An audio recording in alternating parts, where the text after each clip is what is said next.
अच्छा, BCA up to third semesters आपके मतलब रिजल्ट कैसे हैं? ठीक है रिजल्ट?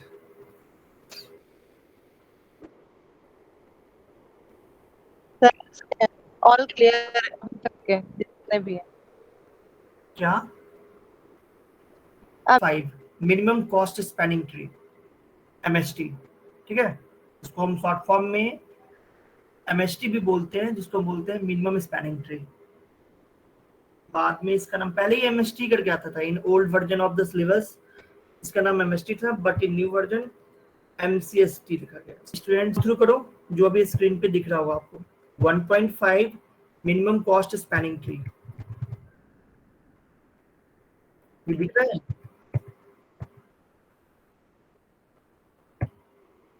ये वाला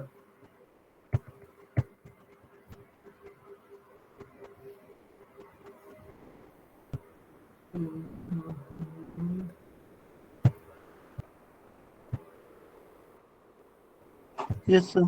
ठीक है, सबसे पहले चलते हैं, आपने लीनियर सर्च का प्रॉब्लम पूछा था ना, लीनियर सर्च। हमारे पास सर्चिंग कॉन्सेप्ट्स हैं, कुछ स्टूडेंट्स हैं जिनके मतलब ये क्वेश्चंस हैं। सर्चिंग कॉन्सेप्ट में हमारे पास 2 चीज आएगा,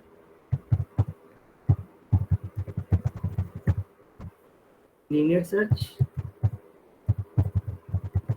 बाइनरी सर्च, ठीक है। अब क्वेश्चंस कैसे आते हैं? सॉरी क्वेश्चंस आएंगे, write a program to input 10 numbers, 10 elements in an array,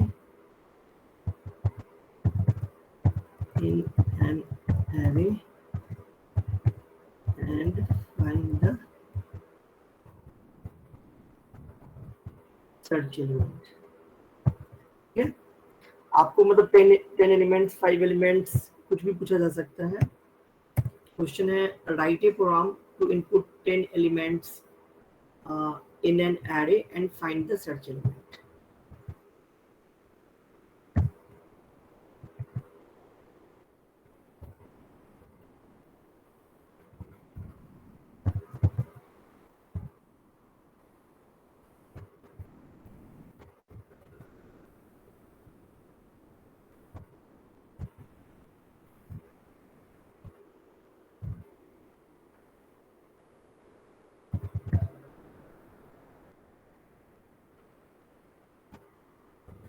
देखिए हमने क्या किया, सी में बना रहे हैं, क्योंकि डेटा स्ट्रक्चर यूजिंग सी पढ़ना है यहाँ पे।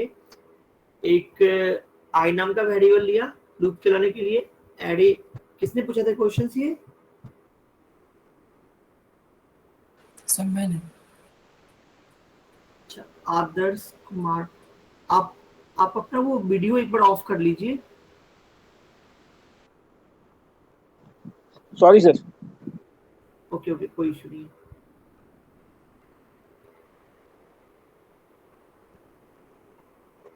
ओके, किसने पूछा था? विपिन चौहान। सब मैंने बोला था। अच्छा विकास, ओके। तो हमने यहाँ पे क्या किया, एक इंट आई नाम का वेरिएबल ले लिया, इंटीजर टाइप, एरे लिया है 10 digits of 10 digits, SCR search नाम का एक वेरिएबल ले लिया। अब हम क्या करेंगे,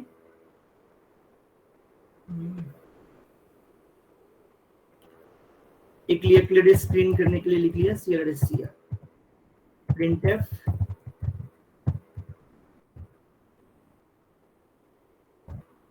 entered 10 elements of an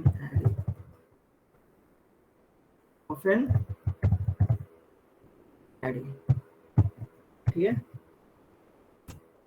ऐसा करते हैं, पहले ना इस प्रोग्राम को सी में बना के दिखाते हैं। मैं प्रोग्राम बना दूं डायरेक्ट, मतलब सी में बनाओ या फिर मतलब नोटपैड में बनाओ? सर सी में ही बना दीजिए। इसी में बना दीजिए सर। किसमें? सी में सर। सी में किसी ओके, एक सेकेंड।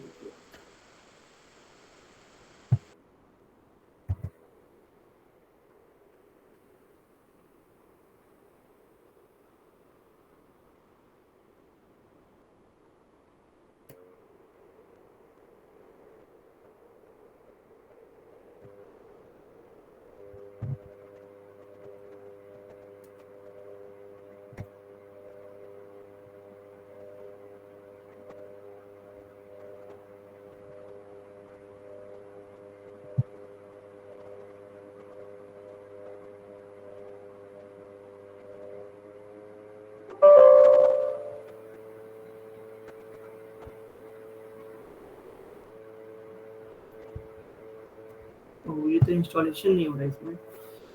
Okay, no issue. मैं जो कोड दूंगा वो एज इट इज रन करेगा, डोंट वरी। नोटपैड पे ठीक है।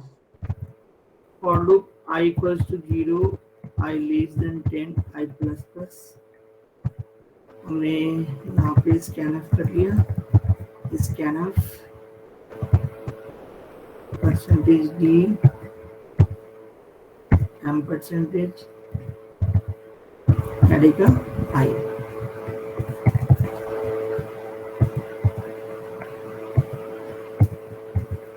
ओके, इससे क्या होगा, आपका 10 एलिमेंट्स मतलब array 1 by 1 on the basis of index read कर लेगा। फिर अब हम इसे प्रिंट करा देते हैं।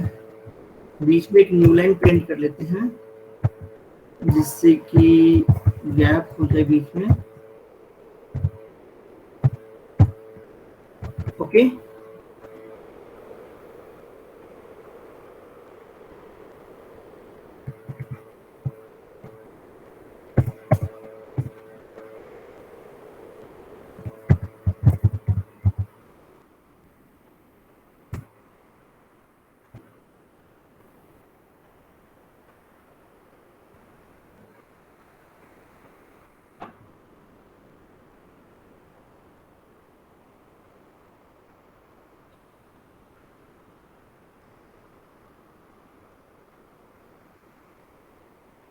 ये हमारा हो गया प्रिंट करने का। ओके, हमने इनपुट्स लिया और प्रिंट करा लिया। यहाँ तक कोई प्रॉब्लम है?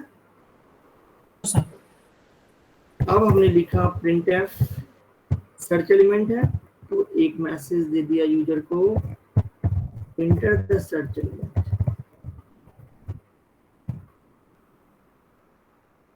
सर्च एलिमेंट आपने ऐसे एनएफ कर लिया, percentage D M percentage S C R. एक सर्च एलिमेंट हमने फाइंड आउट कर लिया। अब हमें उस सर्च एलिमेंट को देखना है क्यों है या नहीं। फिर से एक फॉर लूप चलाओ। यहाँ पे फॉर लूप चलाया। अब यहाँ पे कंडीशन चेक कर लो, इफ एरे का आई, अगर एरे का आई इक्वल टू सर्च है, अगर ऐसा है तो एक फ्लैग ले लेते हैं।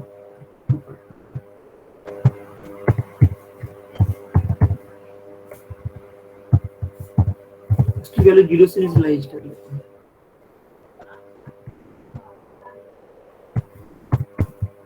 अगर ऐसा है तो फ्लैग की वैल्यू को 1 कर लो।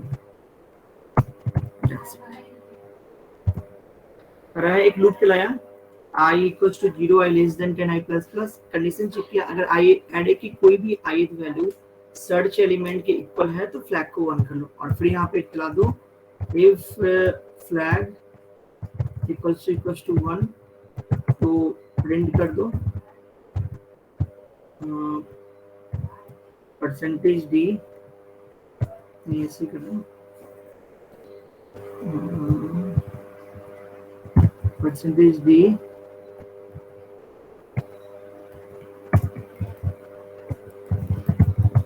Search element form.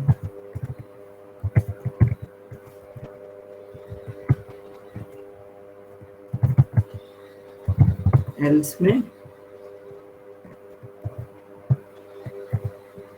Search element not found और गेट ch करके इसे सर्च कर दो। ठीक है, देखो मैंने क्या किया है, एक फ्लैग ले लिया है, ऊपर इसको 0 से स्लाइड किया है। और ये एल्स वाले में से परसेंटेज की जरूरत नहीं होगी ना? क्यों, नंबर देगा ना। तो अच्छा कोई वो एलिमेंट फाउंड नहीं हुआ? मैं अभी ऐसे कर देता हूँ, डोंट वरी।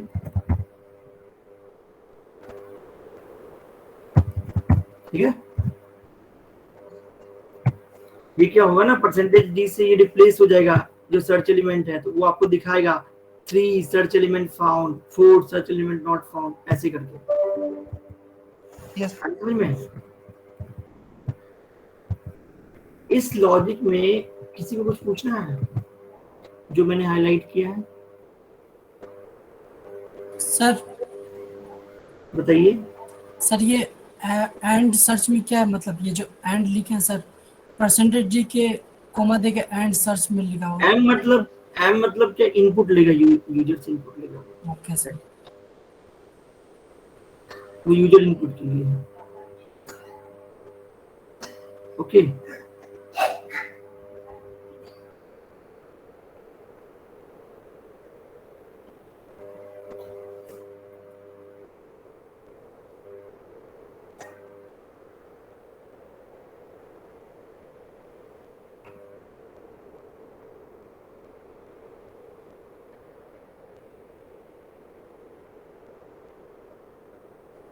ठीक है। Yes sir.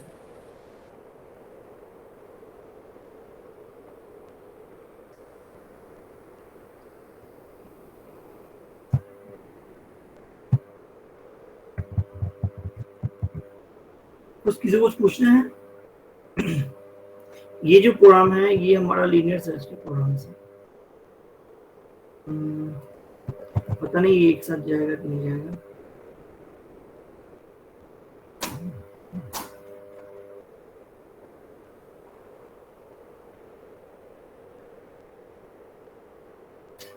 इसमें चैट बॉक्स में पेस्ट कर रहा हूँ, ठीक है।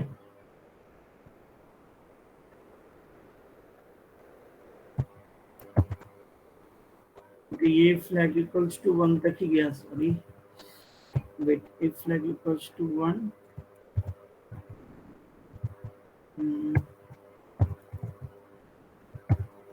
ये अभी आपका टोटल प्रोग्राम हो गया। अभी आप चैट बॉक्स में देखो, मैंने लीनियर सर्च के प्रोग्राम्स भेजे हैं, आप इसको रन कराओगे, रन कर जाएगा, मतलब मिस्टेक्स नहीं आएगी, क्योंकि मैंने सेमीकोलन और वेरिएबल्स नेम ये सब चेंजेस नहीं किए हैं। नेक्स्ट हमारा है बाइनरी सर्च। तो ये प्रॉब्लम्स आपको, मतलब जो आप, मैं अपनी प्रोग्राम दे रहा हूँ, ये 10 मार्क्स के एग्जाम्स में आपको मतलब आ सकते हैं। या तो एल्गोरिदम्स आएगा या तो प्रोग्राम्स आएंगे along with the time complexity। Binary search में, बाइनरी सर्च होता क्या है, बाइनरी सर्च में हमें क्या होता है, 2 कॉन्सेप्ट्स होते हैं, एक निकालना पड़ता है लो, एक हमें निकालना पड़ता है मिड, एक होता है हाई। मिड निकालना पड़ता है, लो फॉर्मूला होता है mid equals to low plus high by 2, low plus high by 2। हमारे पास बाइनरी सर्च में there must be condition, the array should be in sorted form, either ascending और डिसेंडिंग। एरे आपको सॉर्टेड फॉर्म में मिलना चाहिए, या तो वो असेंडिंग फॉर्म में होना चाहिए या फिर डिसेंडिंग फॉर्म में होना चाहिए। ओके, तो बाइनरी फॉर्म का सबसे फर्स्ट कंडीशन है any array should be in, any array should be in sorted form,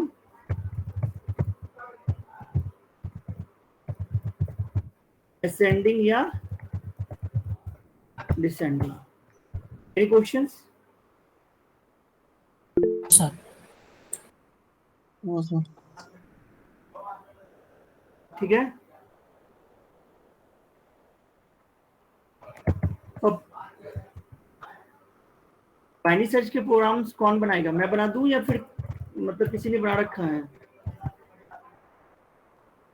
बना दो, तो बना सकते हैं सर। बना दो, आपके प्रोग्राम को एक्सप्लेन कर देंगे, या फिर अगर मुझे बोलोगे तो मैं बना दूंगा, जैसे मतलब कोई इशू नहीं है, मैं बना सकता हूँ। सर हम हाँ हाँ बताओ। और एक चीज ना, मतलब आप सभी बोल रहे हेजिटेशन मत रखो कि हाँ पूछने में भी हेजिटेशन हो रही है यार, जो पूछना है पूछो, कौन सा मैं अभी जान लिए जा रहा हूँ, तो नहीं आता डायरेक्ट बोलो कि सर मुझे नहीं हो पा रहे हैं, आप बता दो तो मैं बता दूंगा। क्लासेस फ्रूटफुल होनी चाहिए, मतलब आपको लगना चाहिए कि आज आपने जो क्लास किया था उसमें कुछ सीखा है, ऐसा नहीं किया मैं बोले जा रहा हूँ, आप समझ में नहीं आ रही फिर भी चुप बैठे हो। लिनियर सर्च का प्रोग्राम मैंने भेज दिया है, you will execute the same lines of code in your system and that will work, और वो वर्क करेगा। Okay, any questions? अगर कुछ क्वेश्चंस होंगे तो आप पूछ लेना मेरे से नेक्स्ट क्लास में। Okay sir.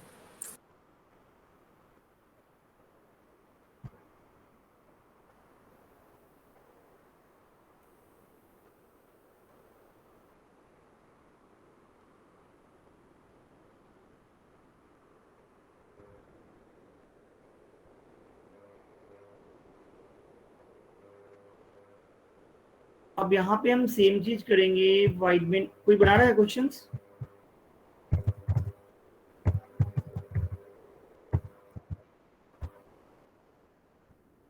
If there is a graph, और ग्राफ हमारे पास हो गए undirected graph, if there is a undirected connected graph, then we have to traverse from source to destination, and we must have to consider the cost. cost हमें क्या consider करना है?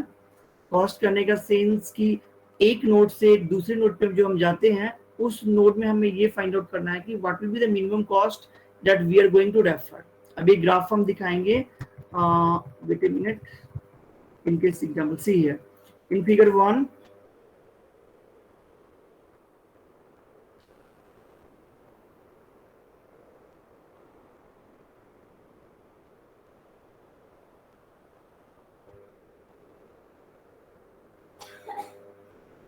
in first graph what is doing, so what we will do, हम ये देखेंगे कि A to E है, suppose A हमारा सोर्स है, आप यहाँ देखो ये वाला जो फिगर है, A सपोज हमारा सोर्स है and E is the destination. A हमारा क्या है? सोर्स है, और E हमारा डेस्टिनेशन है। तो from A to E there must be conditions between, we need to traverse all the nodes, हमें सारे नोड्स भी ट्रैवर्स करने हैं विथ मिनिमम कॉस्ट। जो वेटेज ऑफ द नोड होनी चाहिए वो क्या होनी चाहिए? बहुत ही मिनिमम होनी चाहिए, ठीक है? Okay sir.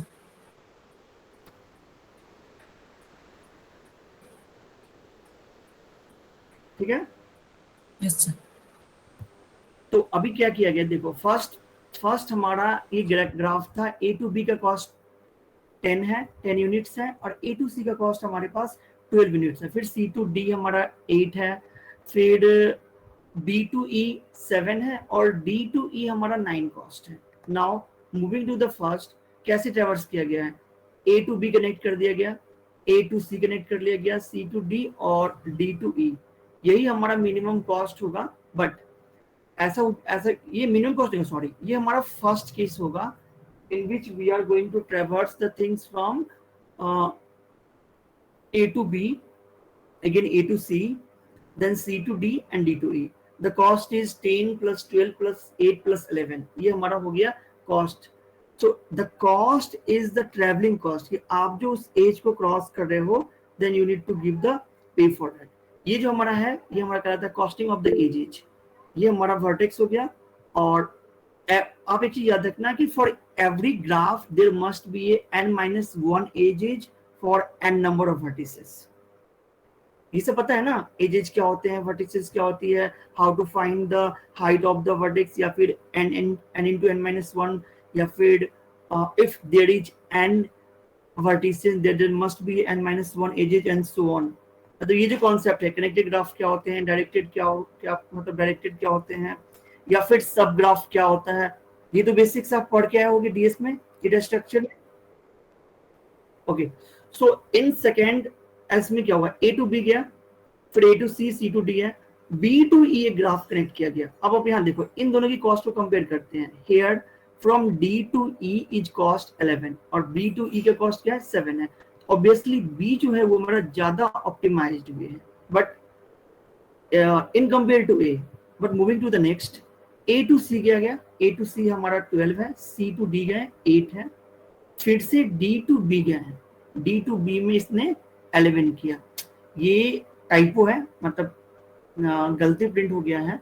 हम डी टू बी जब जा रहे हैं तो कोई डी टू बी का कोई रिलेशन ही नहीं है, डी टू बी का नहीं है ना रिलेशन। आप देखो यहां होना चाहिए पहले डी टू ई फिर ई टू बी।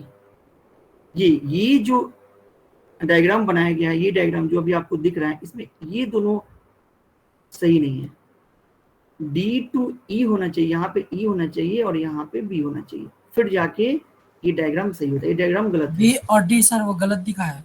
हाँ, मतलब कॉस्ट जो है ना, या तो कॉस्ट चेंज कर दो या नोड के नेम चेंज कर दो। ये दोनों यस सर, इसमें 11 दिखा है जबकि यहाँ 9 होना चाहिए। देखो डी से हम कभी भी बी पे जा ही नहीं सकते हैं सिंगल ट्रैवर्स में। पहले हमें डी टू ई जाना पड़ेगा, फिर ई टू बी जाना पड़ेगा, है ना सर। अब हम आते हैं moving to the next, D वाला। ए टू बी गए 10 यूनिट सही है, बी टू ई गए 7, ये भी सही है। अब बी टू ये क्या है, ओके यहाँ लाइन मिसिंग है एक लग रहा है। अब बी टू डी गए हैं 9 है, ठीक है चलते हैं, कोई इशू नहीं है। और डी टू सी गए हम 8 है, ये भी सही है, ठीक है। बस एक प्रॉब्लम ये है कि या तो ये गलत है क्योंकि यहाँ पे 9 दिया गया है, इट मस्ट बी 9, तब जाके सही हो जाएगा। ओके सर ठीक है।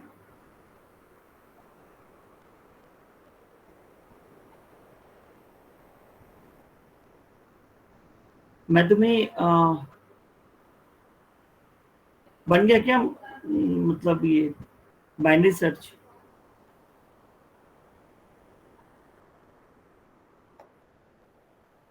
चलो ठीक है, मैं थोड़ा सा बताता हूँ। What we can generally do, say as an algorithm first में take the inputs in an array. हम किसी भी एक एरे में इनपुट्स लेते हैं, इसको डिस्प्ले कराते हैं कि टू थिंग्स की एरे हमने लिया, उसको डिस्प्ले करा दिया। Now the next ask will be to take an input for the search element, कि हमें कौन सा एलिमेंट सर्च करना है।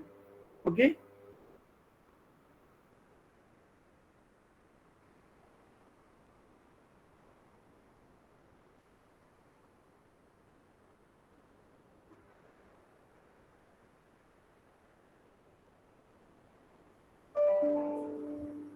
ठीक है।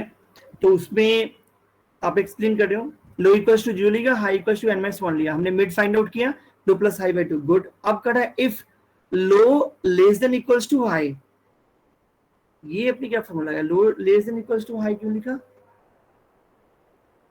पहले कंडीशंस में थी ये सर, वो इस वजह से लगा है ना कि सर जो हमारा अगर जो हाई है सर वो बड़ा हो जाता है सर, प्रोग्राम वहीं पे सर टर्मिनेट हो जाएगा, व्हाइल लूप से बाहर आ जाएगा।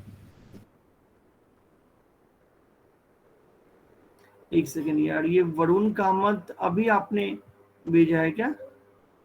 वरुण कुमार कामत दो अटेंडेंस क्यों भेज रहे हो, मतलब समझ नहीं आ रही मुझे यार।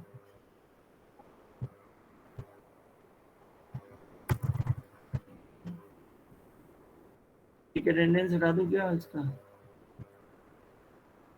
Enrolment number is 2003। हाँ ठीक है, चलो ठीक है। अगर मान लो लो हो गया आपके अकॉर्डिंगली, ये कह रहे हो if low less than equal to high है, तो वहीं से ये लूप टर्मिनेट होकर बाहर आ जाएगा, ब्रेक हो जाएगा। ओके, अब एरे का मिड आपने फाइंड किया, array of mid less than find अगर है तो लो इक्वल टू मिड प्लस 1 करो, एल्स में इक्वल जाए एंड नीचे आओ, एल्स इक्वल्स टू, फिर आपने मिड फाइंड किया, फिर से मिड फाइंड करने की क्या जरूरत है?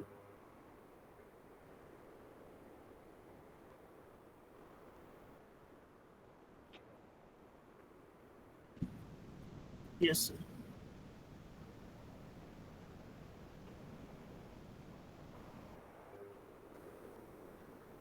नहीं तो मतलब इतना कंप्लीट, ठीक है चलो वर्क तो करेगा, नो इशू। ओके स्टूडेंट्स, अब ट्राई करना निकालने का। हाँ, the logic is that we need to find the mid positions. अब पहले हम फर्स्ट कंडीशंस वही चेक करेंगे, ऑलवेज रिमेंबर आपका क्वेश्चन सही है, it will work, no issue, but in first conditions and general you need to find the mid value and then need to check if the value of mid equals to the find or search or not। अगर है तो जो mid है वही search है, हम पहले ही वहां पे फाइंड आउट कर देंगे। ओके और फिर दूसरे कंडीशन में else if में चेक करेंगे if search less than mid और if search greater than mid, that's it। और दोनों और ये जो हम प्रोग्राम बनाएंगे ना वो हम रिकर्सन से बनाएंगे।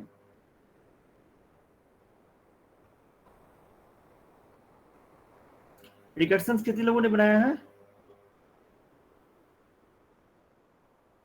आप रिकर्सन से बनाओगे तब ना। मान लो हमारे पास अब एक क्वेश्चन है सबके लिए, नॉट फॉर यू। मान लो हमारे पास 15 नंबर्स हैं, ठीक है, 15 एलिमेंट्स इन एन एरे है, मिड हमारा हो गया 8 नंबर, 7 एलिमेंट्स लेफ्ट हो गए, 7 एलिमेंट्स राइट हो गए।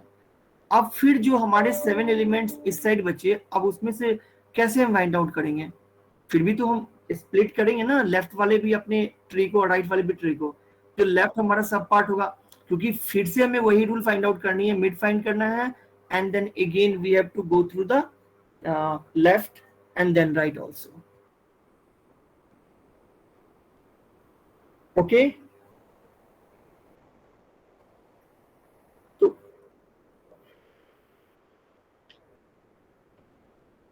यस, जब हम एल्स वाला पार्ट चेक करेंगे तो हम ये चेक कर लेंगे कि कौन सी ऐसी, क्योंकि जब हम लेफ्ट सब ट्री को जाएंगे तो फिर से तो वही देखेंगे ना। तो देखो विदाउट, अगर आप रिकर्सिव में नहीं बनाओगे तो आंसर सही नहीं आएगा। अगर आप रिकर्सिव में बनाते हो तो पॉसिबिलिटीज होंगे कि वो आपके सही हो सकते हैं। Okay okay, no issue.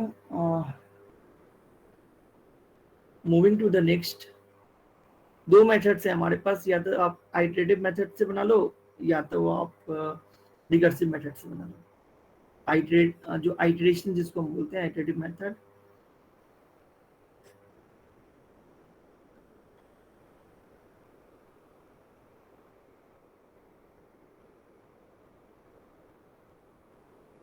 बस हम क्या करेंगे ना, बाइनरी सर्च जो ऊपर एक प्रोग्राम बनाएंगे ना उसको कॉल कर लेंगे, फंक्शंस जो बनाएंगे बाइनरी सर्च उसको कॉल कर लेंगे। स्टूडियो कोनियो लिखेंगे, इंट में एक बाइनरी सर्च बनाएंगे, लो हाई मिड करके जो भी करना है, एंड जब हम वाइड मेन कॉल करेंगे वहां जो आपको एरे देंगे, साइज ऑफ द एरे जो भी आप दिखा रहे हो, उस एरे में रिजल्ट में हम बाइनरी सर्च को कॉल करके एरे x01 पास कर देंगे। That's it.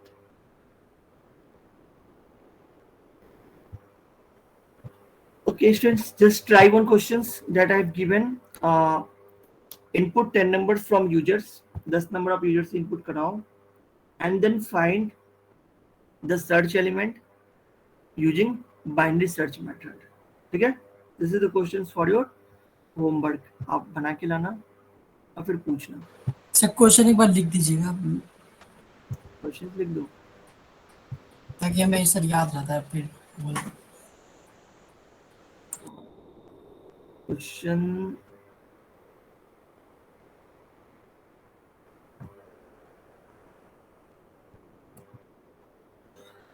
देखना, मैं क्वेश्चंस लिख रहा हूं।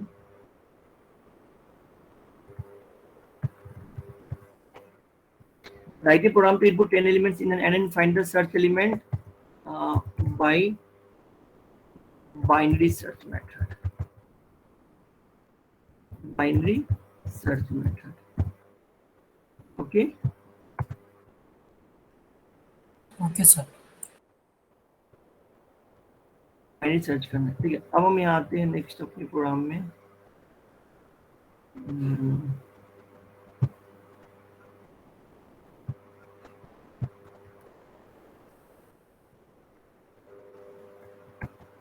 Spanning tree, sorry,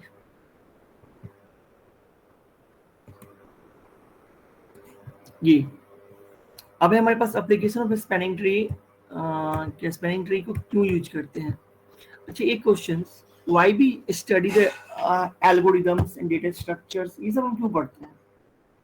data structure से क्या यूज है? What is the use of data structure in computer science?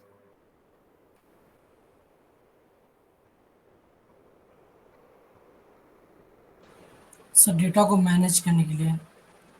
कौन से डेटा? सर जैसे प्रोग्रामिंग का हो गया, और जो हम लेते हैं सब डेटा, जैसे वेबसाइट बना दिया सर, वेबसाइट का जो यूजर का सब डेटा होता है वो सब। नहीं नहीं नहीं, वेबसाइट जो आप So data generated by the users.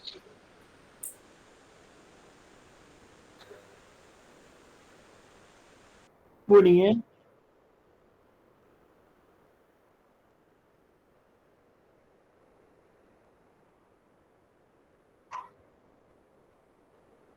नहीं नहीं नहीं, ये डेटा स्ट्रक्चर हम सिर्फ one and only one point, the data structures can be used to store the data into the main memory. ये जो हमारा हार्ड डिस्क है, ये मेमोरी, वहाँ जो स्टोरेज होती है, उसके लिए ये बेनिफिटेड है। ये डिफरेंट डिफरेंट अप्रोच की मैं ट्री स्ट्रक्चर में डेटा स्टोर करना चाहता हूँ, या फिर लिंक लिस्ट के थ्रू, मतलब एज ए लिस्ट करना चाहते हैं, या फिर हम लिनियर डेटा स्ट्रक्चर यूज करना चाहते हैं, या नॉन लिनियर यूज करना चाहते हैं। मान लो हमारे पास दो मतलब डिस्क है, एक डिस्क में मान लो हमारे पास 200 MB स्पेस बचा हुआ है, मतलब वो डिस्क फुल है, 200 बचा हुआ है, और दूसरे में हमारे पास ब्लैंक है, that can be fitted to any data, मतलब कोई भी डेटा उसमें मतलब फिट हो सकते हैं।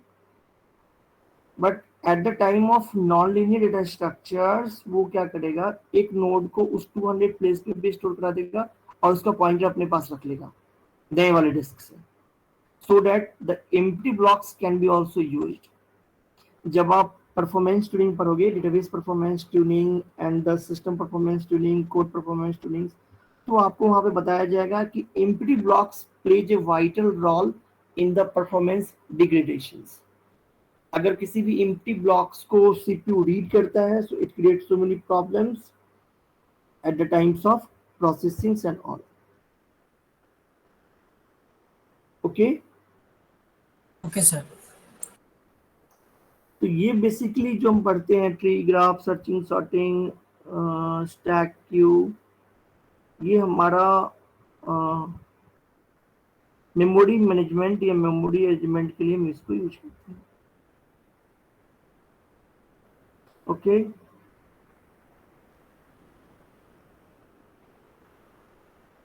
Yes sir. ओके, तो मूविंग टू द नेक्स्ट। अब हमारे पास एमएसटी के जो आपने देखा मिनिमम स्पैनिंग के दो एल्गोरिथम, सबसे पहला है क्रूस्कल्स और दूसरा है प्रिम्स। बोला जाए these two algorithms use greedy approach.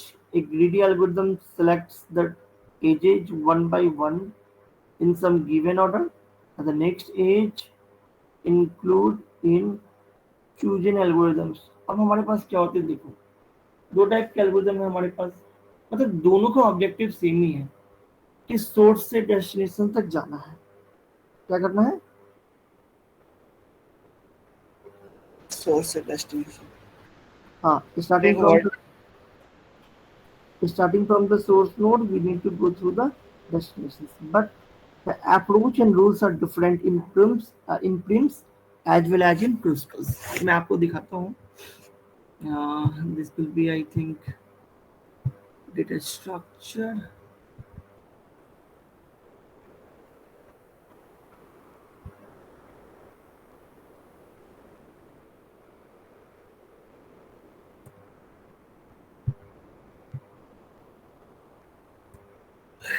Tree graph.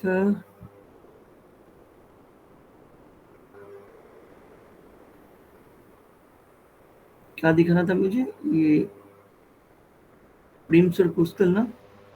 Yes sir. नहीं है क्या इसमें?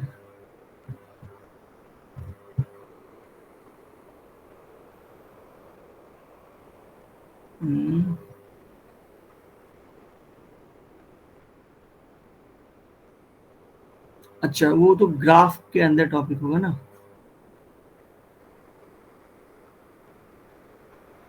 Shortest path.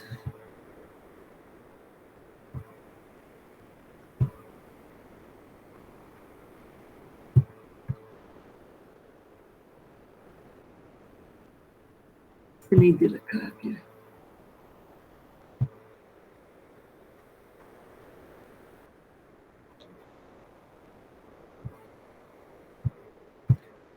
हाँ, प्रोग्रामिंग बीज बोल रहे हो ना आप, या प्रोग्रामिंग आईजेड? ओके, इसमें हाँ ये अच्छा है, इससे हमने पाइथन पढ़ा था, मतलब मैंने खुद पढ़ा था प्रोजेक्ट बनाने के लिए, दैट इज गुड। यहाँ पे कंटेंट बहुत अच्छे दिए हुए हैं एक्सप्लेन भी कर रखा है सर। और ये 3-4 लैंग्वेज में एक प्रोग्राम्स को बनाते हैं आप। कोई नहीं, सर लिंक दे दिया सर, मैंने शेयर कर दिया चैट में।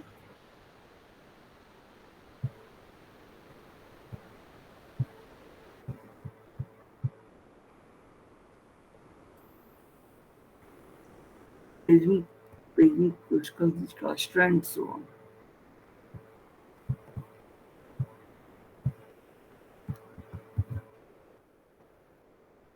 ये भी सही है, ठीक है। अब जब आप देखोगे ये जो प्रोग्राम बनाते हैं ना, यहाँ पे देखो ये 4 लैंग्वेजेज में प्रोग्राम है, पाइथन में है, जावा में है, सी में, सी प्लस प्लस में।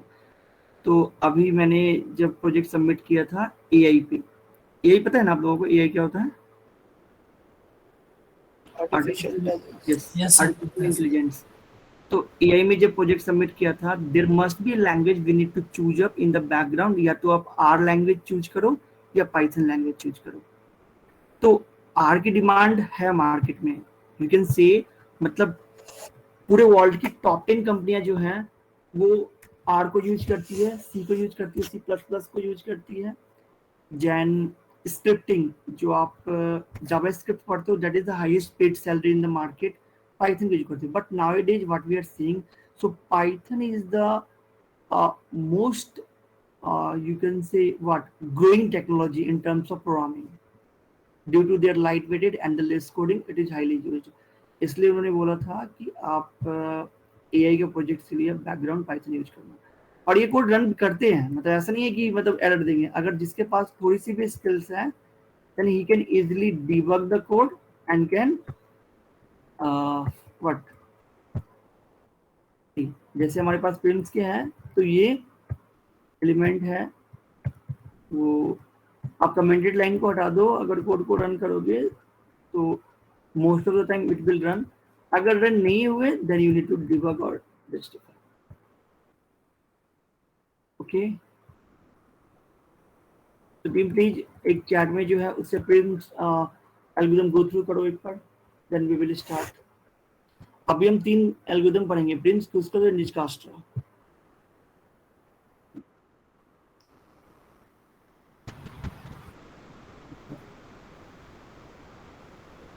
One minute. Prism of Prim's or Kruskal's algorithms. Okay. सब पढ़ लिया सर। Okay, that's fine.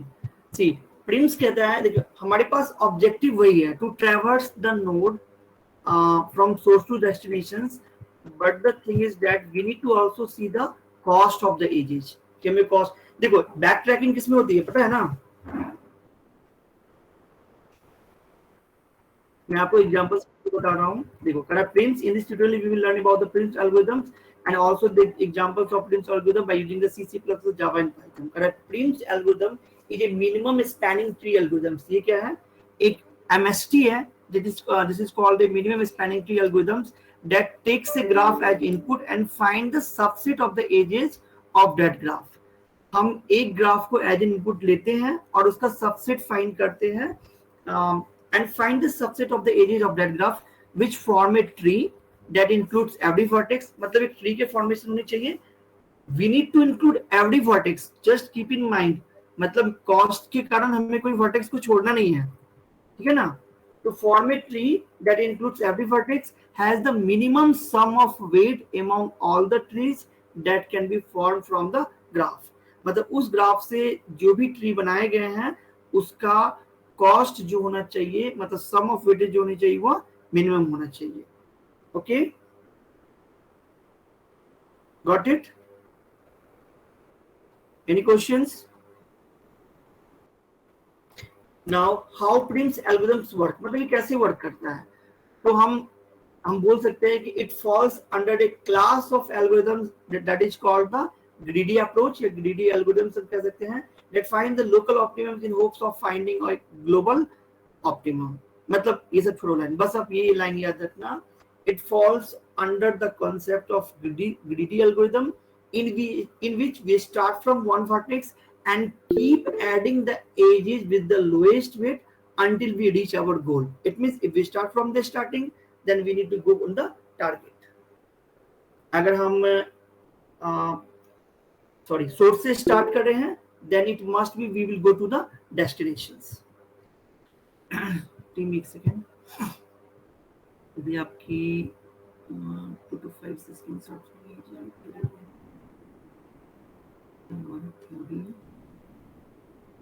किसी ने अटेंडेंस अभी भेजा है क्या? No sir.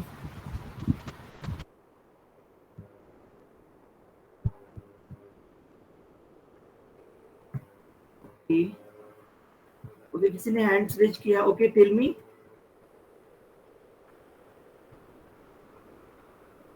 Okay, that's fine. So हम क्या करेंगे, we'll start from one vertex and keep adding edges with the lowest weight until we reach our goal. अब है the steps for implementing Prim's algorithm, ये आपको याद रखना है। Always remember, ये जो मैंने अभी lines highlight किए हैं, then you must have to remember and also write in your examinations. ये आपको एग्जाम में write भी करना है। Okay? Okay sir.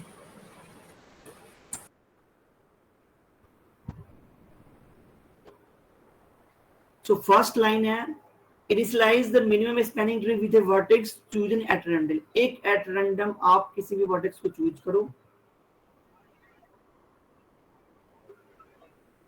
Okay. Then find all the edges that connect the tree to new vertices, but the minimum and find the minimum and add into the tree. आप ये देखो कि उस नोड से दूसरे नोड की कॉस्ट क्या है और जो सबसे मिनिमम है उसे ऐड करो। Keep repeating step 2 until we get a minimum spanning tree, और इस स्टेप को तब तक आप रिपीट करते रहो जब तक कि पूरा ट्री ट्रेवर्स ना हो जाए। एग्जांपल देखो आप, ये हमारा एग्जांपल है A B C D E F, ये हमारे 6 वर्टेक्स है। Any questions? These are the 6 vertices. So these are the 6 vertex that is A, B, C, D and E, और ये जो हमारे हैं this is the edges और edges की ये weight है। इसको बोल सकते हैं this is an example of weighted graph. This is an example of weighted graph. Okay, so we can say that A, B, C, D, E, F is a weighted graph, so we need to apply the prims.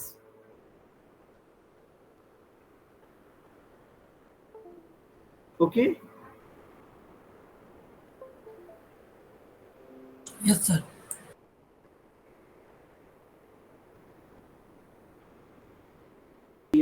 एक node लिया, C से हम पहले B ट्रेवर्स किए। C से B क्या है? 2 है। C से E भी जा सकते थे, लेकिन C से B किया हमने, और C से D जाएंगे 3 नोड है, तो सबसे मिनिमम या तो C से E है या C से B है। तो हमने क्या किया, C to B किया। C to B हमारा हो गया 2। अब थर्ड में फिर C से E किया, ये भी हमारा 2 है। देन अगेन, अब यहाँ देखो मैं यही बता देता हूँ, पहले C से हम B पे गए, फिर C से हम E पे गए, हमारे ये 3 नोड कनेक्ट हो गए, B, C और E। Got it? हो गया ना?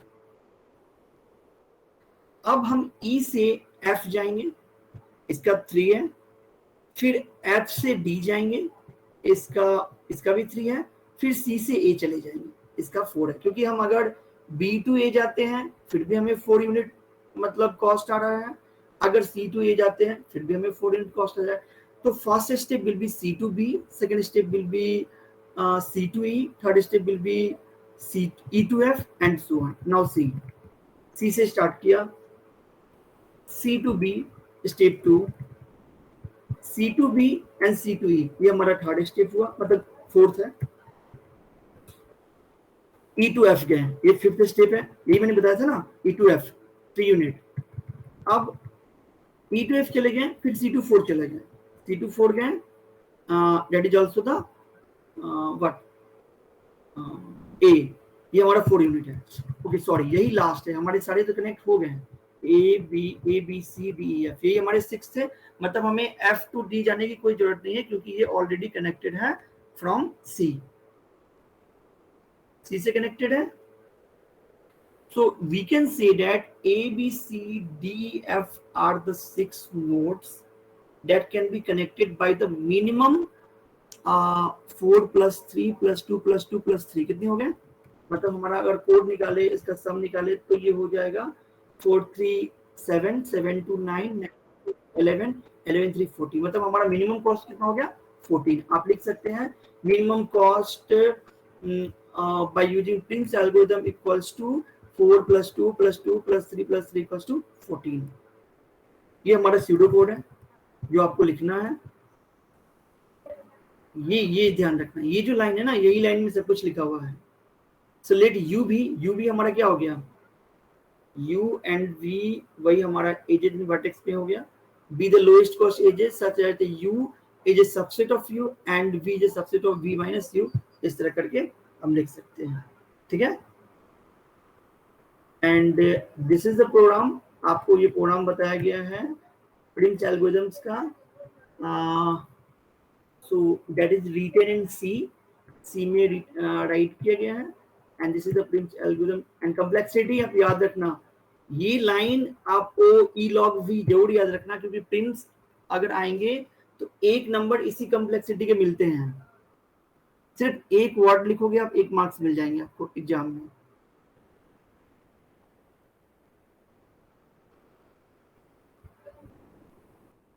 ओके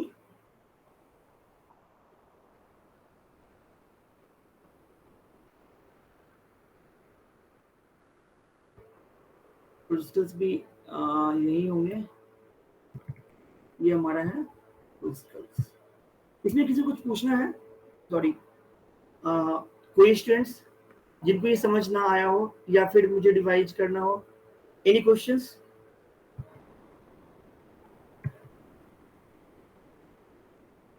किसी को कुछ पूछना है? हाँ बताइए। सर नो सर, आ गया sir. Okay, Vikas, Ayush, Abhishek, any questions?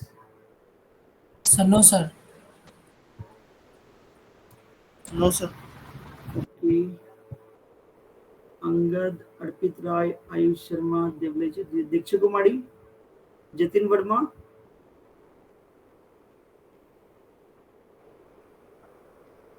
भी सेम है, सेम ही ग्राफ को एक्सप्लेन किया गया होगा। आप देखो ग्राफ सेम है ना, बस एजेस के नेम में दिए गए हैं, ए बी सी डी, ये सब जो है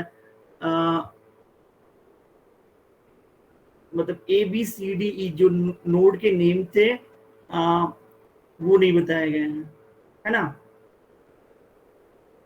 सो व्हाट वी विल डू, यहाँ पे एक चीज होती है कि हम शायद बैक ट्रैकिंग नहीं करते, यहाँ अवॉइडेड है शायद। सो इट यस सर, इसमें बैक ट्रैकिंग नहीं होता। हाँ यस सर। जैसे ये है ना कि प्रिंस में क्या होता था, पहले सी पे चले गए, फिर से बी पे गए, फिर से सी पे चले आते थे, मतलब यहाँ अलाउड है प्रिंस में। बट क्रिस्टल्स एक मतलब हाईली रिस्ट्रिक्टेड है कि आप बैक ट्रैक नहीं कर सकते हो शायद। एक बार अगर लोएस्ट चूज करते हैं सर, मिनिमम चूज करते हैं स्टार्टिंग में।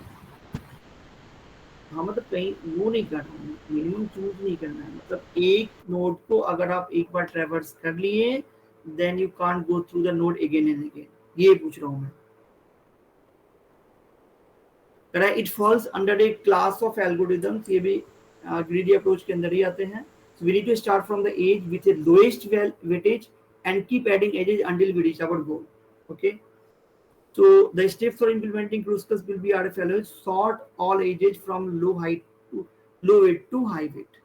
मतलब आपको क्या करना है, सारे एजेज को पहले सॉर्ट कर लो, क्योंकि जब ये सॉर्ट क्यों बताया गया है, जब आप इसके प्रोग्राम्स बनाओगे, ठीक है ना, जब आप इसके प्रोग्राम्स बनाओगे then you need to go through it कि आपको क्या लिखना है.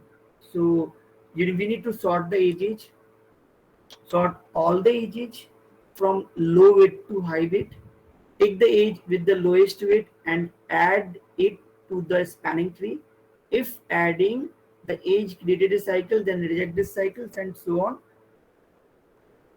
Keep adding ages until we reach all the vertices. देखो simple step है. पहला है age को sort कर लो from lowest weight to high weight. Take the age with the lowest weight and add it to the spanning tree. मतलब क्या? Tree को पूरा ट्रैवर्स करने के लिए. If adding the age created a cycle, then reject this age.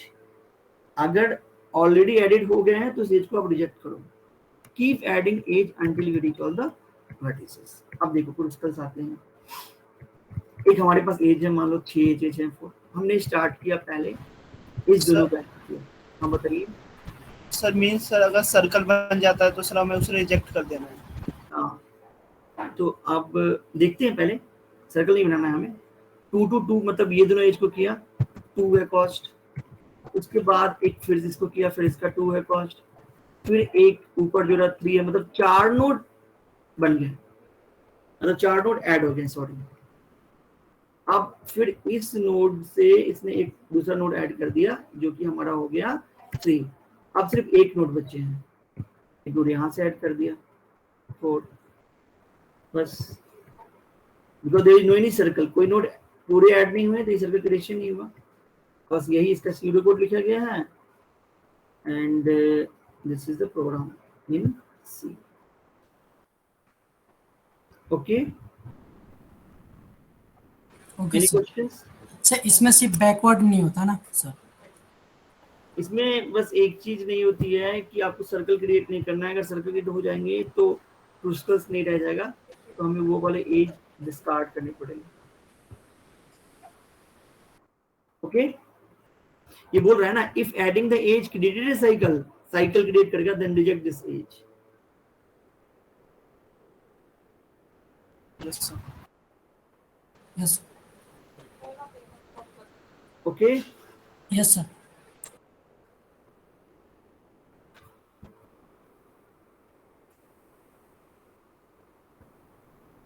अब एक तीसरा है, ये भी बता ही देता हूँ. प्रिंस क्रूस्कल है पहले चैप्टर पे. यहाँ चलते हैं. छोड़ो. एक है हमारे पास डिजकास्ट्रा. तो डिजकास्ट्रा और बेलमैन ये भी बता ही देते हैं. तो इससे क्या होगा कि हमारा ये पूरा टॉपिक खत्म हो जाएगा. तब एक बच जाएगा नेटसेक प्रॉब्लम्स, मतलब इस चैप्टर में बताने के लिए. ये हमारा तब फर्स्ट ब्लॉक पूरा कंप्लीट हो जाएगा. तो ये दोनों बता देते हैं, डिजकास्ट्रा और बेलमैन, और एक इसके बाद ये बता देंगे. ठीक है. Any questions team? No sir. फिर हम बताते हैं प्रिम्स क्रूस्कल. अब हमारे पास है डिजकास्ट्रा. डिजकास्ट्रा एल्गोरिथम कहते हैं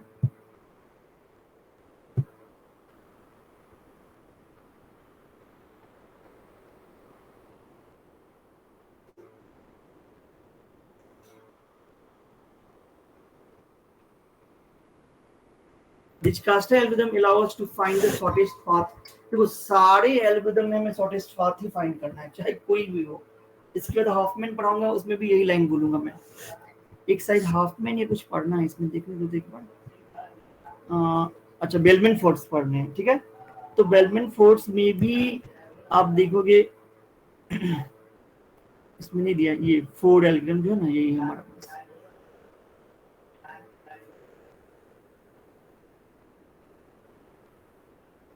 बैक ट्रैकिंग है.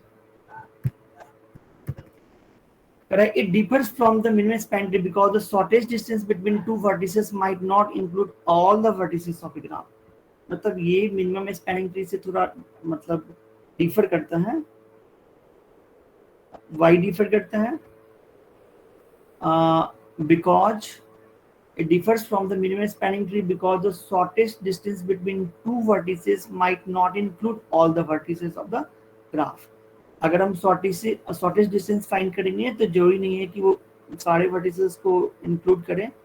Let's see. And how Dijkstra algorithm works. तो ये हम बोलेंगे कि जो डिजकास्ट्रा एल्गोरिथम है works on the basis that any sub path sub path कहने का सेंस है, मान लो हमारे पास दो चीजें हैं ए और बी। आपने मैच देखा होगा, मैच देखते हो ना, मैच में जो फर्स्ट टीम अगर Yes, मान sir. लो स्कोर कर जाती है, सेकंड टीम का जो ग्राफ दिखाते रहता है कि 37वें ओवर में विकेट गिरा, फिर 50 में विकेट गिरा, तो एक नहीं नीचे जाते हैं, मतलब अदर कलर्स में जो ग्राफ बन के जाते हैं। सर तो यस वही सर। चीज इसमें है। Yes, sir. Yes, sir. कि अब यहाँ कितने लिखा ओवर में वो कितने पे थे? हाँ, B to D of the shortest path, A to D between vertices, A and D is the also the shortest path between vertices B and D। ये है Disaster use this property। अब example है, same graph है, आप देखो यही graph हम Prince में भी पढ़े थे, क्रिस्टल्स में भी पढ़े थे, एंड डिस्कास्टर में भी पढ़ रहे हैं, है ना।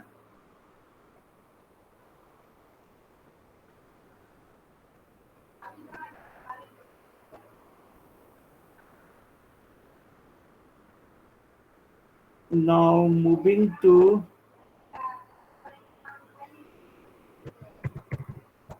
Disaster algorithm, but it is easier to start with an example and then think about the algorithm. Then think about the algorithm.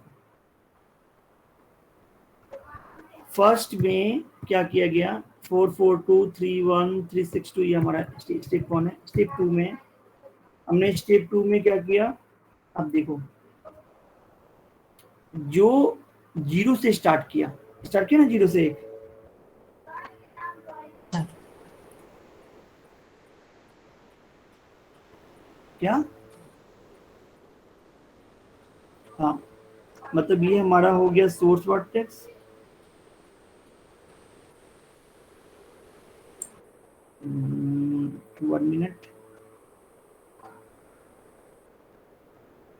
442312 and step 2। Step 3 में क्या हुआ, इस पॉइंट से इस पॉइंट तक गए हम, 4 इसका कॉस्ट हो गया, फिर दूसरा भी यहाँ 4 गए, हमारा ये 3 हो गया। अब नेक्स्ट हम स्टेप 4 में देखेंगे, चेक करेंगे कि 4 + 2 > 6 4 है, इसमें क्या चेक करेंगे, 4 + 2 से ग्रेटर देन 4। 4 है, मतलब ये किस लाइन के लिए किया जा रहा है। अभी हम 4 से एक नया नोड ऐड करने जा रहे हैं। तो अभी एक आपने देखा होगा कि ट्रायंगल प्रॉपर्टी याद है, ये किस ट्रायंगल प्रॉपर्टी को शो करता है,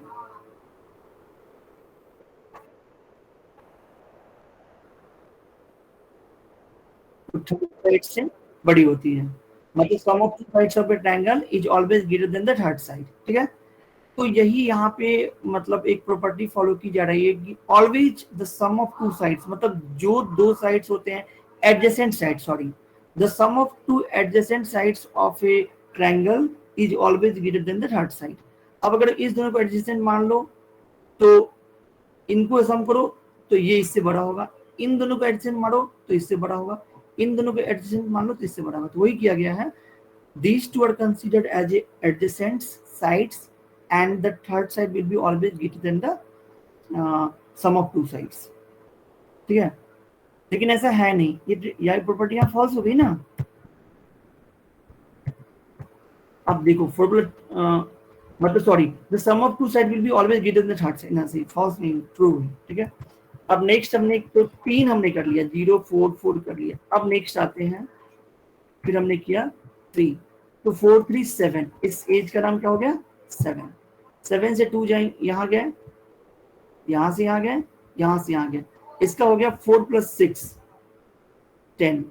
अब देखो पहले यहाँ से यहाँ जाते, फिर यहाँ से यहाँ जाते, तो कॉस्ट हमारा बढ़ जाता। 7 है, 7 to 9, इसलिए इसको यूज किया गया है। अब यहाँ से यहाँ यूज किया गया, दैट्स इट। ये एज के मतलब वैल्यू को भी आप रिप्रेजेंट करोगे।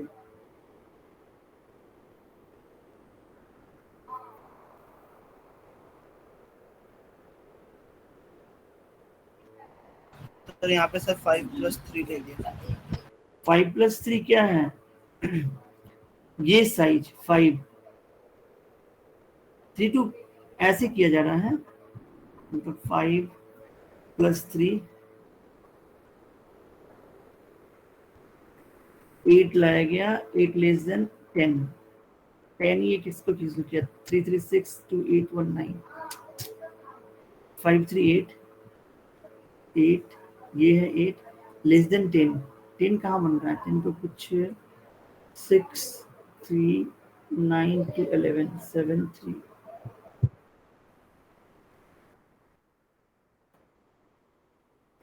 पहले 0 to 4 4 to 8 गए तो हमारा ये 10 हो गया, 4 6 10, ठीक है। अब हम गए 0 to 4 4 to 5 एंड 5 to 8, तो हमारा 4 1 5 है 3 8, हाँ ठीक है, ठीक है। मतलब पहले हम गए 0 to 4 4 to 8, तो हमारा हो गया 4 और 6 10, ओके। फिर हम गए 0 to 4 मतलब 4 4 to 5 मतलब 1 4 1 5 और 5 to 8 मतलब 3, मतलब ये हमारा मिनिमम है, इस पार्ट से मिनिमम है, इस पार्ट से मैक्सिमम हो जाएगा। क्योंकि देखो यहाँ पे एक का डिफरेंस आ रहा है ना, ये 3 2 है, ये 1 3 है, एक डिफरेंस है, मतलब एक कम है यहाँ पे इस पाथ से, इसलिए हम इस पाथ को फॉलो कर रहे हैं, दैट्स इट। फिर ये है इसी तरह है, और यहाँ पे तो आपका ये 3 अभी खत्म हो गया, प्रिम्स क्रूसिफर्स एंड डिजकास्ट्रा। कोई क्वेश्चंस?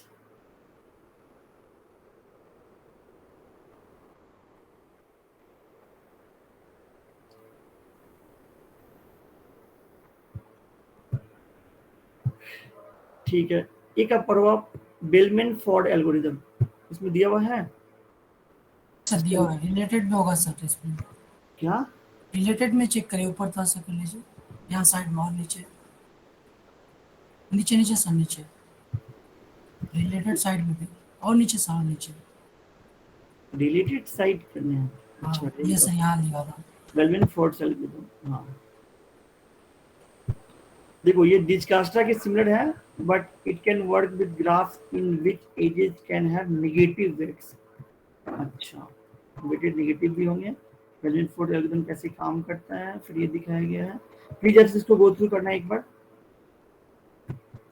ये और नैपसैक पढ़ा दूंगा तो तुम लोगों का ये चैप्टर ही जो है ना खत्म हो जाएगा, क्योंकि क्लासेस क्या है ना, इग्नू की क्लासेस मिलना दैट इज सो टफ। इस सोनाली मेहता कौन है? अच्छा, अभिषेक ने पहले ही पुट अप कर दिया। सोनाली मेहता, सोनाली कुमारी, जो भी आपका नाम है, अभी आप ज्वाइन किए हो?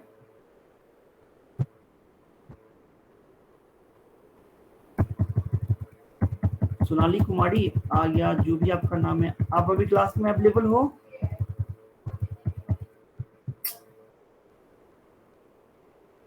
BC4 से हम कैसे, मतलब जवाब ही। अभी जस्ट हमने डिजकास्ट्रा एल्गोरिथम्स देखा, जो डिजकास्ट्रा में क्या थे,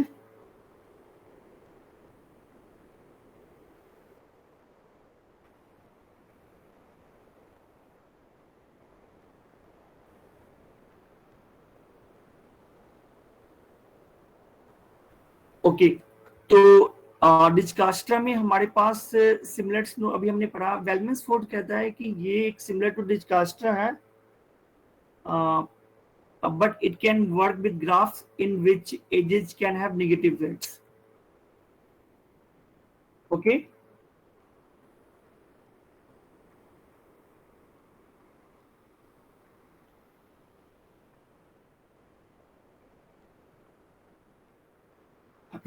so moving to the, so why would one ever have edges with negative weights in real life? कभी आपने ऐसा सुना है, मतलब कि नेगेटिव वेट्स एजेज हो रियल लाइफ में? Real life means in any of the real life scenario you have the negative weights. ये क्या बोलते हैं केमिकल रिएक्शंस में, जब आप जैसे पढ़ते हैं H2SO4, so 2 molecules of hydrogen combined मिलते हैं 2 molecules of sulfur dioxide or anyone, तो वहां जो हम प्लस माइनस करते हैं, so that is the only a scenario in real life that have एक केमिकल्स बॉन्डिंग, और जो हम रिएक्शन सब रिएक्शंस फाइंड आउट करते हैं।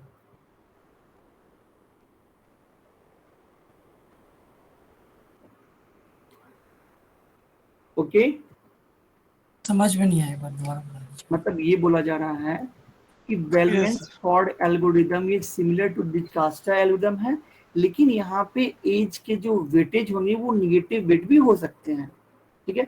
अब ये नेक्स्ट लाइन में ये बोला गया कि why would have one edges with negative weight in real life. तो आपने नेगेटिव वेट रियल लाइफ में सिर्फ एक ही जगह देखा होगा, केमिस्ट्री में जो आप केमिकल इक्वेशंस को, जैसे मान लो ethane, methane, propane, butane, benzene, ये सब जो आपने पढ़ा होगा, C6H12CN2N+2, ये जो आप पढ़ते हो, मतलब साइंस में जो आपने पढ़ा होगा, सर क्या 10th में सर जो पढ़ाते हैं, तो 9th में जो हाँ 9th में जो आपने पढ़ा था, that have only those types of what negative ages. Why do we need to be careful with negative weight? हम negative weight से क्यों करते हैं? Because the negative weight ages can create negative weight cycles, a cycle that will reduce the total path distance by coming back to the same point. मतलब अगर हमने +2 किया, मान लो हम किसी A point से B point again, that has the weightage of 5 and that is in +5. Again when we come back, जब हम पीछे आते हैं और हमने -2 कर दिया, अब तो हम थर्ड पॉइंट पे है ना, मतलब 5 किलोमीटर आगे गए, फिर 3 किलोमीटर बैक चले आए, ये यही बोल रहा है। So why we need to be careful with negative cycles, because the negative weight edges can create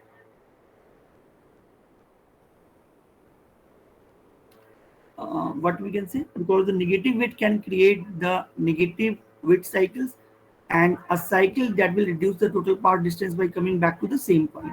When you do any positive things and again come back, जब आप कुछ positive distance travel करते हो, फिर से आप पीछे चले आते हो, तो वो हमारा distance कम कर देता है उस ग्राफ के लिए। देखते हैं, आप इस ग्राफ को देखें, इसमें नेगेटिव है एक भी नहीं है, सॉरी है C to D है sir. yes, C to D आप जब जा रहे हो तो -4 है, तो वो तो ये तो बहुत बड़ा चक्कर है। -4 का मतलब ये हो गया, देखो A to B गए 2 यूनिट, B to C गए 4 यूनिट, C to D गए, फिर मैं 0 पे पहुंच गया, मतलब 2 + 2 4, 4 - 4 0। समझ रहे हो आप? यस सर, 0 से स्टार्ट करना पड़ेगा फिर से। A plus B, मतलब AB plus BC, it will give the value 4 and CD it will give the value 0. तो मतलब देखते हैं। So sorry, shortest path algorithm like Dijkastra algorithms that aren't able to detect such as cycles can give an incorrect result because they can go through a negative width also that will reduce the path length.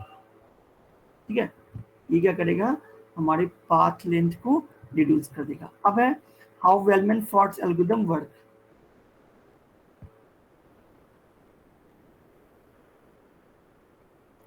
अब कह रहा है how bellman-Ford algorithm work. ये bellman-Ford algorithm कैसे work करता है?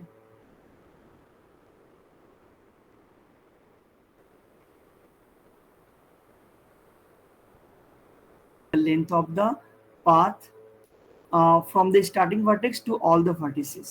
Okay, then it iterately relaxes those estimates by finding new paths that are shorter than the previously overestimated path. देखो ये क्या करा, आप समझो इसको। करा है जो बेलमैन-फोर्ड का जो एल्गोरिथम है वो over estimate length of path पे वर्क करता है। जब हम किसी भी वर्टेक्स से स्टार्ट करते हैं, मतलब एक फर्स्ट वर्टेक्स से मैंने स्टार्ट किया, ऑल अदर वर्टिसेस तक जाते हैं, तो इसके ओवर एस्टिमेट डालते हैं हम। ओवर एस्टिमेट मतलब कहने का सेंस कि जैसे आप कोई फंक्शन हुआ आपके घर में, तो जो भी आपके कुकमैन जो खाना बनाने वाले आते हैं ना, वो आपसे पूछते हैं कि ओके कितना आदमी का स्ट्रेंथ होगा। तो अगर आप उसको बोलते हैं ठीक है मेरा strength 4 to 500 will be the gathering, तो वो 600 का खाना बनाता है। क्यों? उसको पता है कि some supporting staffs also will be there, जैसे लाइटमैन, जो इलेक्ट्रिशियन होंगे, जो आपके मतलब खाना बनाने वाले जो होंगे 5, 7 या 10 लोग होंगे, and some extra peoples also. अगर कुछ एडहॉक आ गए तो फिर से वो खाना नहीं बनाना पड़ेगा। सेम कंसेप्ट यही है कि हम क्या करते हैं, ओवर एस्टिमेट करके चलते हैं लेंथ का। अगर 5 है तो 10 करके चले, ओवर एस्टिमेट, अंडर एस्टिमेट नहीं है, ये ओवर एस्टिमेटिंग है।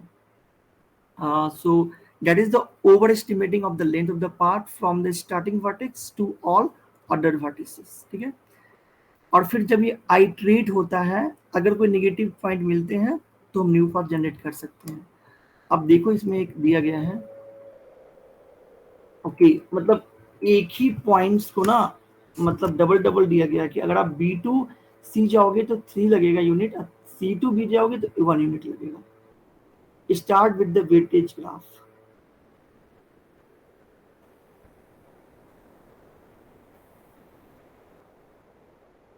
हाँ, इसमें डायरेक्टेड ग्राफ दे दिया है। अच्छा, आपको जो भी स्टूडेंट्स, आपको पता है ना कि डायरेक्टेड और अनडायरेक्टेड क्या होते हैं?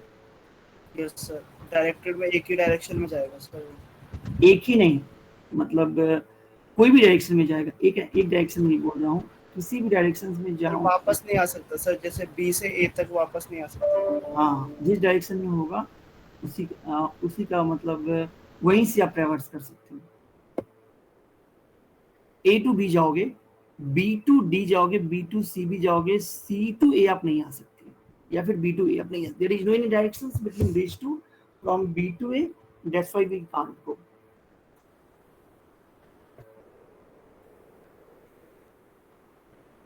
Any questions, team?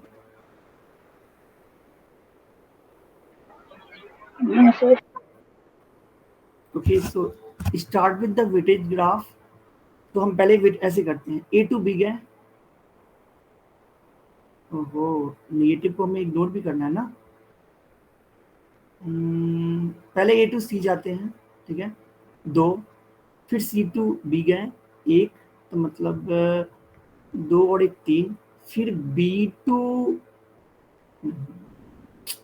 अगर हम B to E आते हैं तो 3 तो होगा, बट E to जब D जाएंगे ना तो सब गड़बड़ हो जाएगा, होगा ना। देखो यहाँ 2, यहाँ 3 के बाद फिर यहाँ पे हम चले आए, मान लो इसका वेट 3 है, जैसे ही इसको, क्योंकि यहाँ जाने के बाद तो हमारे पास कोई ऑप्शन ही नहीं है, एक ही लाइन पाथ है, E से हम केवल D पे ही जा सकते हैं और D से कहीं आ ही नहीं सकते हैं। सर हाँ, टेल में ये ऐसे नहीं कर सकते सर, A से A to C चले गए, C to B चले गए, C to B D, से फिर D चले गए, C to B चले सर गए, B B से D चले गए, B और से D चले गए, बस E को क्या करोगे? Yes sir. देखो इसमें दिया गया है, correct, choose the starting vertex and assign infinite path value. मैंने बोला ना अभी जो ओवर एस्टिमेटिंग की बात कर रहे हैं, तो हमने क्या किया, एक मतलब ये नहीं लिखा कि ये 5 यूनिट्स लगेंगे, 10 यूनिट्स लगेंगे, इसमें ऑटोमेटिक दे दिया कि चलो इसमें 10 यूनिट्स लगेंगे, है, ठीक है। सर हमें एग्जाम में टेबल के द्वारा करना पड़ेगा इशू। कौन सी, मतलब अभी जो एग्जाम्स में ऐसे ही करना पड़ेगा, आप जब एग्जाम देने जाओगे तो आपको ऐसे ही ग्राफ मिलेगा और बोला जाएगा एक्सप्लेन विथ या find the minimum path by using Bellman, by using Prim's, by using Kruskal's. आया था सर, एक प्रीम्स पे आया था सर सॉल्व करने। आप प्रिम्स, क्रूस्कल्स, डिस्कास्ट्रा ये तीनों पढ़ के जाना, इसी में से एक क्वेश्चन आएंगे। आज जो मैंने पढ़ाया है वो अभी का टॉपिक 6 मार्क्स के लिए आपके लिए एग्जाम में फ्रूटफुल होगा, अगर आप इन तीनों में से कोई भी एक क्वेश्चन आ सकते हैं। और हर एक साल आप प्रीवियस ईयर के क्वेश्चन उल्टा के देख लो, हर एक साल आपको एक न एक पूछा जाता है, प्रिम्स, क्रूस्कल और डिस्कास्ट्रा में से एक। अगर आपको आज की क्लास समझ में आ गई होगी, थोड़ी बहुत भी, थोड़ी सी प्रैक्टिस करोगे, then you will be able to get the answers from the book or PDF or anyone to write in the examinations. ठीक है, ओके सर। ऐसे ही क्वेश्चन आएंगे। अब इसको देखो पढ़ के, इनफाइनाइट लिया, फिर 4 to 5, मुझे लग रहा है ना ये निगेटिव वाला पाथ नहीं लिया गया है, एक सेकेंड रुकना।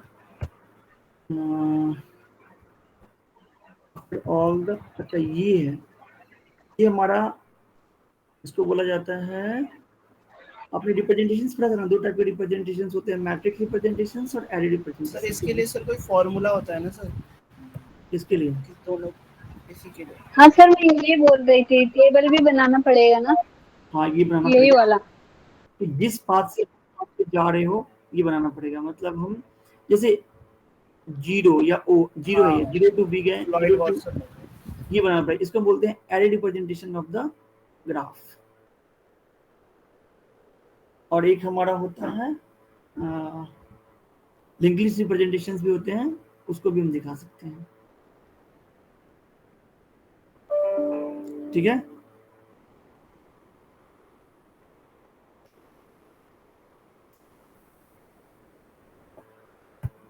ये बनाओगे वेलमेंट फॉर, ये सूडो कोड्स हैं, that is algorithms and so on. ये डिस्कास्ट्रा है, ये सब नहीं आएगा, वर्सेस वर्सेस नहीं आएगा क्योंकि इतना टफ पार्ट नहीं आता।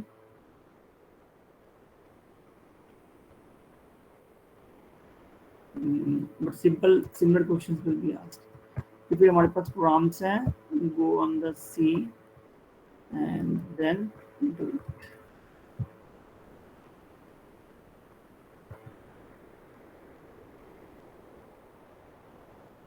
Okay, any questions? आपको कुछ पूछना है?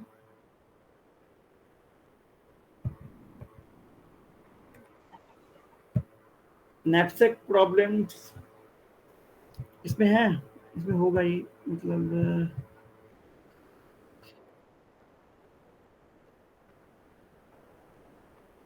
नहीं, इसमें नहीं है knapsack problem,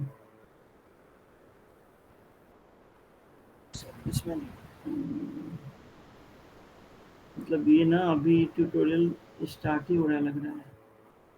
merge sort, quick sort,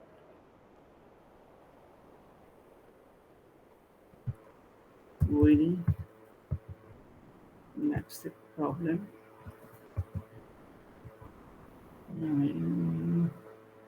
Wikipedia.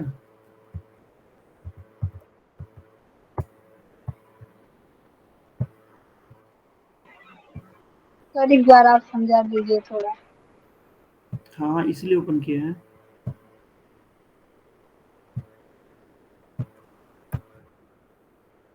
Knapsack problem में ना क्या आते हैं क्वेश्चंस, पता है ना आपको? ये याद रखना, याद रखना। ये जो सीडो कोड है ना, ये इसको याद करके जाना एग्जाम में, ऐसे आता है क्वेश्चंस। बताता हूँ मैं, प्रॉब्लम तो दिया ही नहीं इसमें कुछ भी। ये सब नहीं आएगा, ये सब मतलब ऊपर के कंटेंट अच्छे हैं, मतलब अप टू फ्यू टॉपिक्स जैसे एप्लीकेशन डेफिनेशंस एंड कॉम्प्लेक्सिटी। एक सेकंड रुकना। जावा टी पॉइंट में दिया हुआ है कि सबसे पहले नैपसैक प्रॉब्लम होते क्या है, किस टाइप के प्रॉब्लम्स हैं, ऑब्जेक्टिव क्या है, और हम कैसे निकालते हैं इसको। ठीक है, दूसरा अप्रोच है, मतलब एक ही अप्रोच से निकालेंगे। और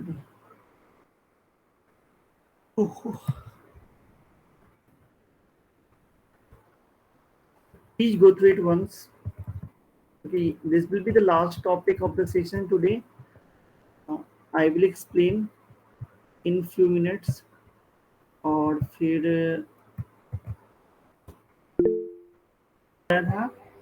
स्टार्ट करते हैं नैपसैक प्रॉब्लम्स। किसी ने गो थ्रू किया?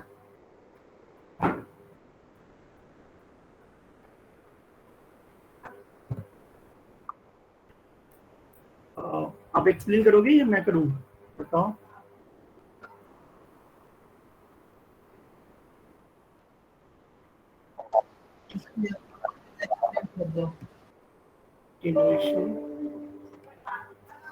Correct, जो फ्रैक्शनल नैपसैक प्रॉब्लम क्या है, is one of the techniques which are used to solve the knapsack problem।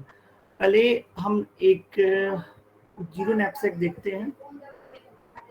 मैं इसका एक एग्जांपल दूंगा आपको नेक्स्ट क्लास में, एग्जांपल एंड मतलब 2 और 3 क्वेश्चन जिसमें से क्वेश्चंस आते हैं, 2 और 3 questions that I will give.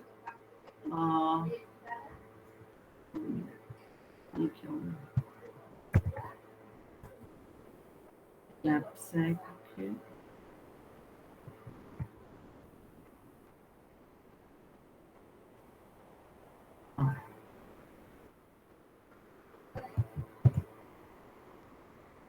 ये नैपसेक प्रॉब्लम हमारे पास क्या होता है कि here knapsack is like a container और ए बैग। मान लो एक कंटेनर है, suppose we have given some items which have some weight और profits, so we have to put some items in the knapsack, एक बैग में रखना है in such a way total value produces a maximum profit. और example है कि मान लो कि किसी एक वेट का कंटेनर 20 केजी है and you have to select items and the sum of the items should be either smaller or equal to the weight of the container। इसके दो चीज होते हैं, दो टाइप के हैं प्रॉब्लम्स हैं। पहला हमारा है जीरो नैपसेक प्रॉब्लम और दूसरा हम उसको बोलते हैं fractional knapsack problem. Okay, any questions?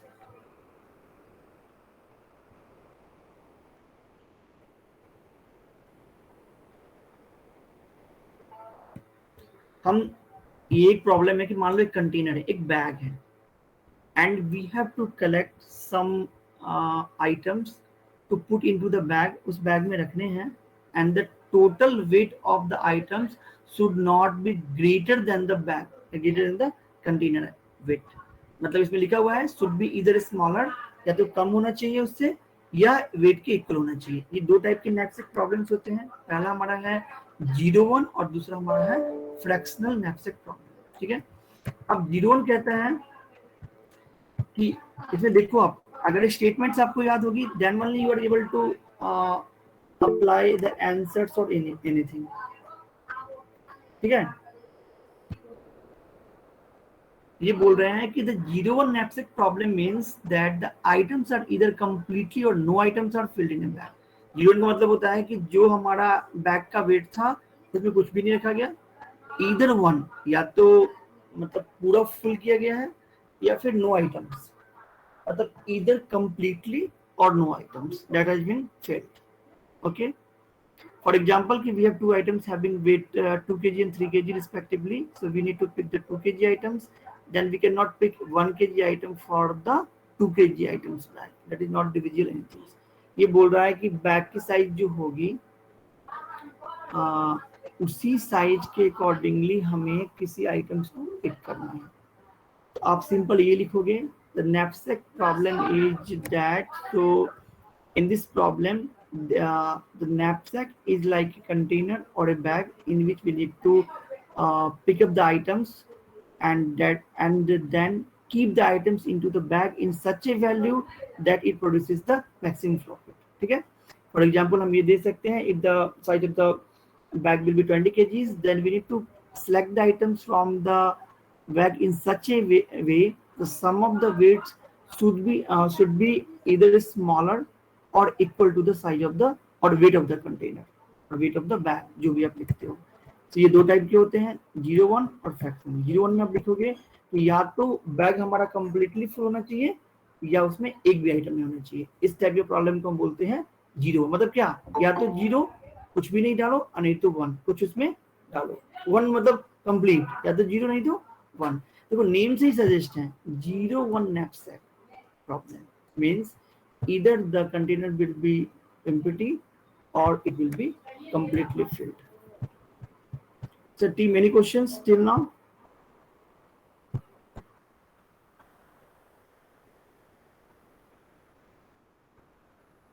Okay, no sir.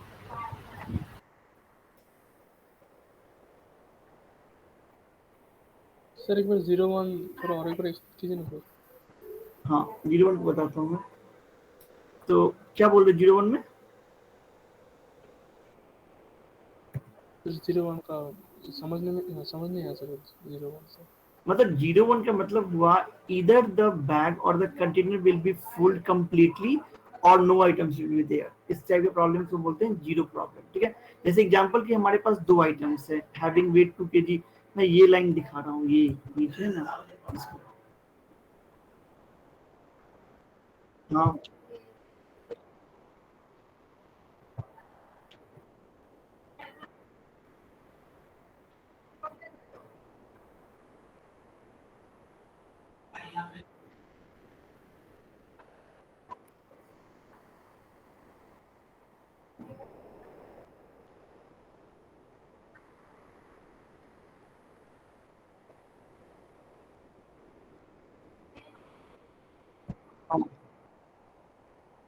हाँ, फ्रैक्शनल वो हो गया जिसको हम डिवाइड करके some part of the items उसमें हम फिल कर सकते हैं अपने बैग में।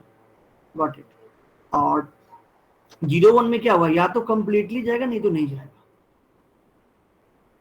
हाँ ठीक है, मतलब it depends upon the items, but ये है कि देखो नेम से यस, या तो यस नहीं तो नो, ये बीच का मतलब वर्ड नहीं होना चाहिए। either you are getting or you are not getting। और fractional, a part of the things can be stored in the container and so on। ठीक है,